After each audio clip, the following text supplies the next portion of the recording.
6 weeks are now in the books, and for the third year in a row, the SRX has run its summer series, so we're going to talk all about it. Talk about all the stuff that I liked in it, stuff that I think could be improved, and what the future may look like for it, or has been now confirmed to look like for it, and what maybe could be done to honestly make stuff really cool.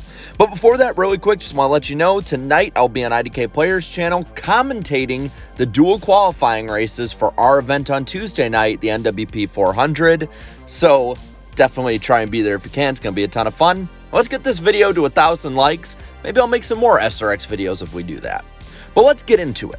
The SRX's biggest trait, of course, as in all racing series, is the racing.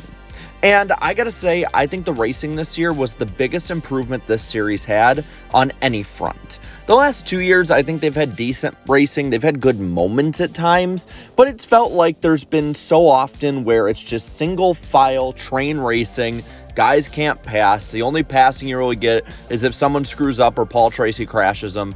And this year, there was actual real passing.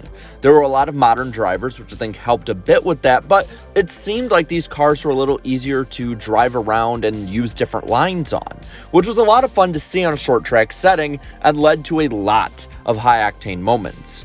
I'm going to say this right now. I think the racing this year was the best out of any SRX season yet.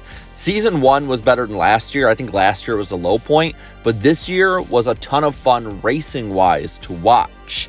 And I think that it was because the drivers this year were more plentiful. According to some of the reports and counts, it looked like there was 26 drivers that were in at least one SRX race this year. And the variety was really fun to see from different backgrounds or different driving styles, and that clashing together sometimes was explosive, but other times was really, really fun and made something that you could honestly engage in and watch at different times. Most of the tracks, I think, really suited the SRX, and Stafford and Berlin especially were probably the most fun races of the year. Honestly, if they wanted to go to Stafford every week, I would be completely fine with that, and I'd make it up for a race or two, because the Stafford races this year were a ton of fun. It's a shame that first one was impacted by weather. I think we would have had a hell of a finish, but I gotta say, they were pretty fun. I will say, though, to be honest, Eldora was probably the low point, probably because a lot of the cars got crashed out, but the racing overall just really wasn't all that fun to watch, and it wasn't because Tony Stewart won. It was just because I think it was a lower tier.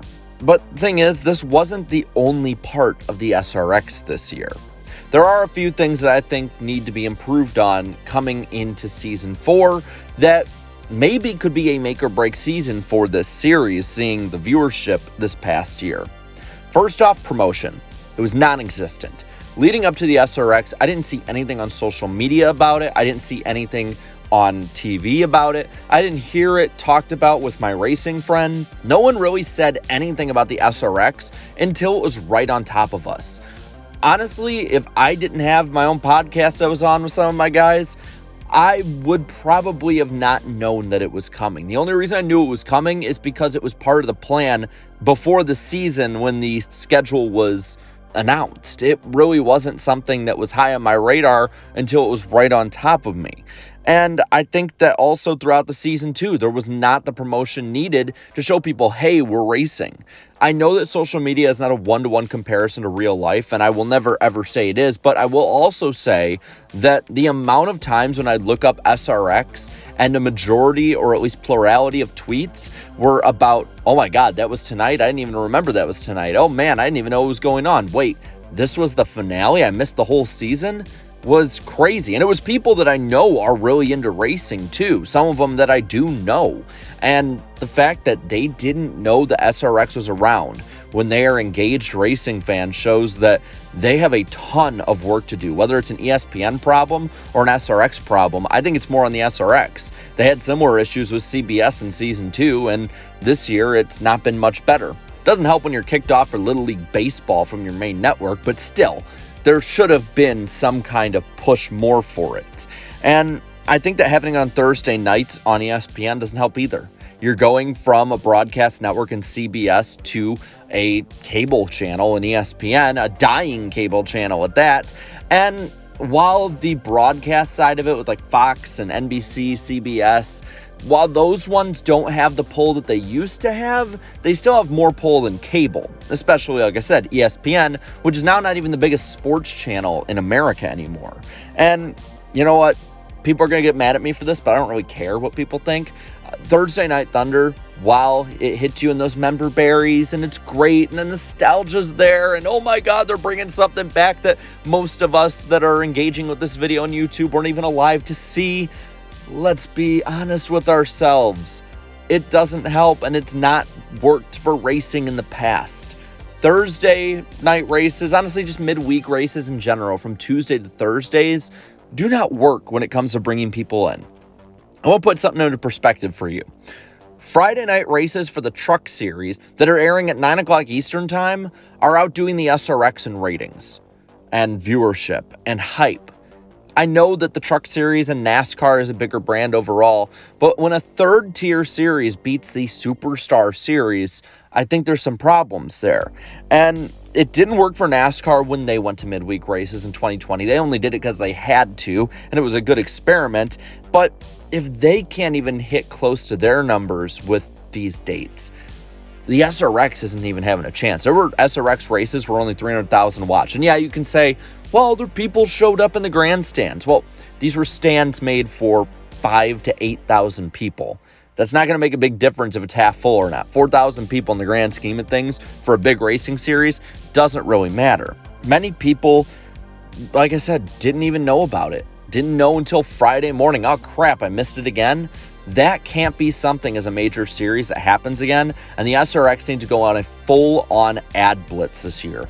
Put a lot of the money they have or a lot of the support they have going into advertising because they missed some really good races. In my opinion, everything kind of blurred together. While the racing was good, there wasn't really a draw to go there other than it's racing. And yes, a lot of people are going to be drawn in by that. But hey, I got stuff I do during the week. And Thursday night, going for 2 hours watching a race when I could be working out with friends, working on something for the next day or whatever, that's not something that a lot of people who aren't necessarily as much into racing and could be into racing want to do. Season 1, I was excited all the way through. It was Saturday night. It was brand new. There was something to look forward to at the end of the season, which we'll talk about in a bit. That was different. The big question we all had is, where are they going to go from here? Well, Season 2 came around, and I was honestly pretty excited for the first half and into race 4 or so, but by the end of the year, I wasn't even able to watch all the races, and it didn't bother me. This year, maybe half the season I was excited. After that, I was like, oh, that's on. I'll have it on in the background while I do stuff. That can't be the case. There's got to be some kind of draw. Don Hawk of the SRX has said that they will be on ESPN for Season 4, and the dates are already set. Drivers are interested. Tracks are interested. So it will be back. Now it's how do you get people to watch on those dates? How can they improve in Season 4?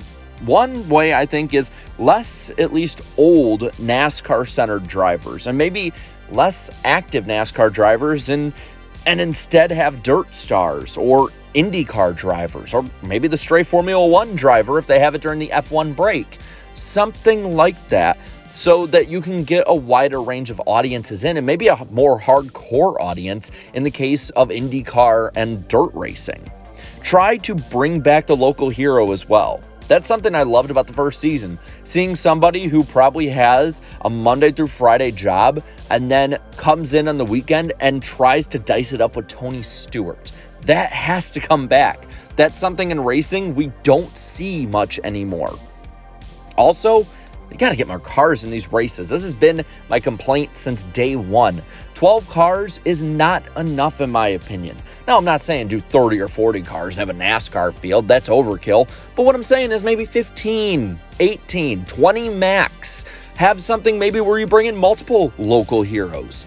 What if a race that's supposed to be among superstars makes 2 or 3 more in the process? That would be the ultimate superstar racing experience because you got to see the birth of that star to the nation.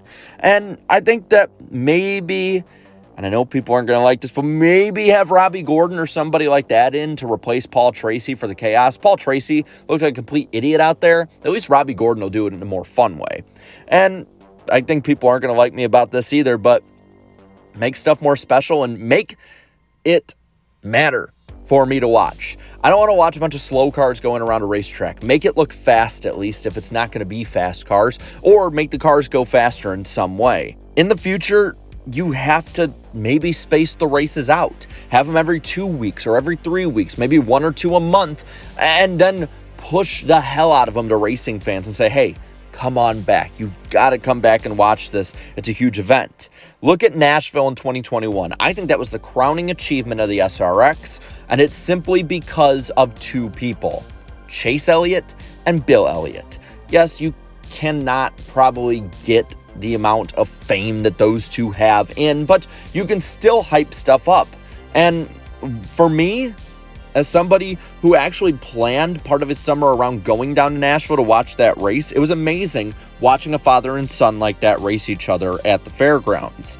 Have something that draws people in and maybe builds up the season to a grand finale. No one really cares about the championship, so you might as well give them something they will care about in the finale and have a good lasting taste going into what is almost a full year off season.